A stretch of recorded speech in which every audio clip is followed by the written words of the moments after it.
Hi everyone. Thanks so much for coming back to my channel. I really appreciate all your support and all of your comments and questions about all kinds of various subjects. I really enjoy all the information, and I really enjoy teaching, and I enjoy sharing the information.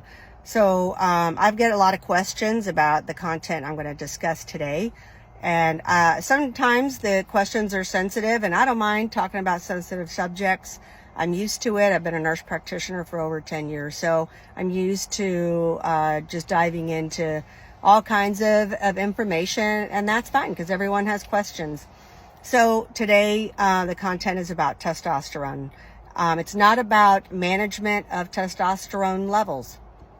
It is about enhancing the levels, but without injectables. That's a whole different time of content that is not short. So today's is really just what can we do to increase the testosterone levels naturally.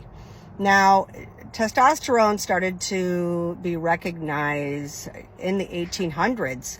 They actually really started to recognize that there was a difference in men who had lower testosterone levels, and this was actually studied quite a bit in the 1800s, and to the extent that they actually retrieved testosterone from the testes of guinea pigs and dogs, and they would inject it into males. And so they started to just study what the effects were on the males receiving these injections, and they did notice, a difference in their muscle mass. Now, so testosterone over the past several years has really become more popular because maybe more men are paying more attention to their health and they want to feel better. Obviously, the symptoms of low testosterone, some people have no symptoms. Some men have absolutely no symptoms at all. And because they're not having symptoms, it's not routinely tested. Probably because the insurance companies will not pay for it just to be routinely tested. So, but the men who are asking for testosterone levels are complaining of low libido, low sex drive. They're complaining of a low muscle mass or muscle atrophy, difficulty sleeping, difficulty losing weight. So any number of complaints. Now, so, in that, we need to understand, okay, how is the testosterone being managed in the body? So the testosterone is actually being managed by the pituitary gland and the hypothalamus. And it sends a message to the testes to start producing the hormone. And obviously there's other hormones that are involved, and I'm not going to go into that because that is a really long conversation, including LH and FSH.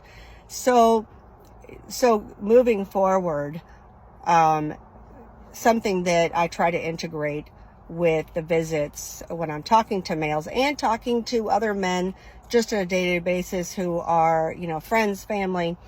But, testosterone management and testosterone levels really are affected by a lot of other variables. Obviously, we have a genetic predisposition that you really don't have a whole lot of control of. And if you have true hypogonadism, which is essentially low testosterone, but it is a familial predisposition. So you don't have a lot of control over that, and you have to get injections. We actually don't have to. Some men choose not to, but the only way to fix that at that point is going to be testosterone replacement. But the next variable is the biggest variable that affects testosterone levels, and that is weight. So if you are overweight or obese, which means you have a BMI over 25, that is going to be the biggest variable. There's a lot of testosterone that is hanging around in the adipose tissue and the visceral fat, which is in the abdomen.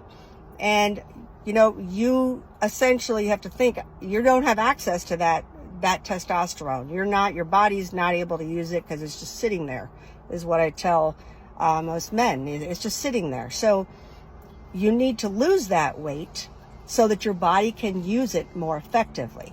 You've got to start eating better. You have to start eating a clean diet and steer clear of processed foods and really start exercising.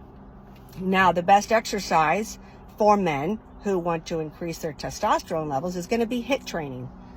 HIIT training, for some reason, that was the most popular exercise that came up with all the research studies that I read about increasing the testosterone naturally. So that was really interesting. Not walking, not CrossFit, not cycling. It was HIIT training. So if you're a guy and you're looking to lose weight and get back in shape and you want to increase that testosterone naturally, HIIT training is where you got to be. And just making sure that you're eating a clean diet, and you're paying attention to everything that you put in your mouth, and everything you put in your mouth, you want that to be fuel that you can use later on for your HIIT training. Now, another question that I get from men with regards to testosterone replacement and possible low testosterone, and that is erectile dysfunction. Now, there's a lot of misinformation out there about erectile dysfunction. And many men think, well, I have erectile dysfunction and it must mean my testosterone is low. And actually, in a study that was written by the Mayo Clinic, actually only 5% of males in their particular study that had erectile dysfunction had low testosterone or abnormal testosterone levels. So that's very interesting, because even though you might have low libido or low sex drive, does not mean that you have erectile dysfunction. So there's a little bit of a relationship there, but it's not completely related and may have nothing to do with it in your case. So I really hope that this information was helpful for you. And I really am hoping that you comment on it, or if you have any questions, please message me. I really enjoy putting out this content, and I love to hear all the comments and the information that everybody has given me. So I hope you all have a good day, and I hope that the information finds you well. Thanks a lot.